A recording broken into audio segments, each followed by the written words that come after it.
What is up, YouTube? We got Kaylin in the garage again. Hi again. Yeah. All right.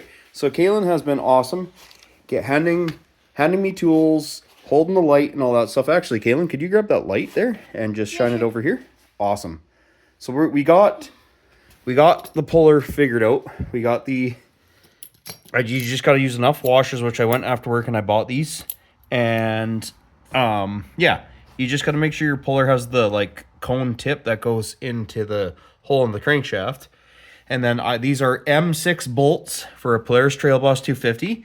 And I use like 4 or 5 washers plus little ones just in case. And it took some force, but my 3/8 impact with the 19 mil did it just fine with a 25 amp, 20 volt battery on it. Sweet. And that is fully charged. Oh, it's actually one battery. 1%. So there you go.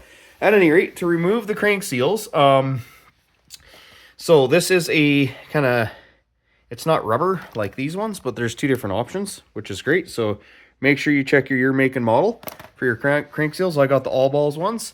And what you want to do is you want to take your little fine tipped screws, and you can see I drilled a couple times in here. And so if you drill the hole in and it's not going, tap the crank seal down just a little bit, so you'll see it like kind of move, and then you go to that side and move. And then I was actually kind of moving it sideways because I kind of put my screw ripped out of, my screw pulled out of this side right there. Oh no, there. At any rate, and I was like, the seal was doing this and this and this. So actually on this Trail Boss 250, there's a plate. Light, please, Kaylin. So right here, there's this plate that the screw caught, and the seal just, and yeah, it was awesome. So I kind of scuffed a little bit there, so I just took my emery cloth, wherever it is, and I cleaned with emery cloth around the inside of the crank. Yeah, so I also had to remove the stator. The stator, there's 2 little Phillips screws there, and there's a timing mark. I took a picture of it.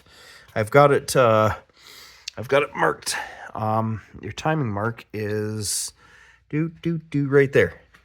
That little tick right there.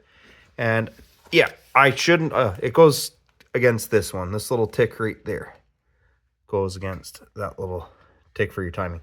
And then I also just backed off the oil pump, pushed it out, but like left the screws in there and just so everly so I could get this grommet pushed forward. So that is how you do your crank seals on a Polaris Trail Boss 250. All right, Kaylin, have an outro. Peace.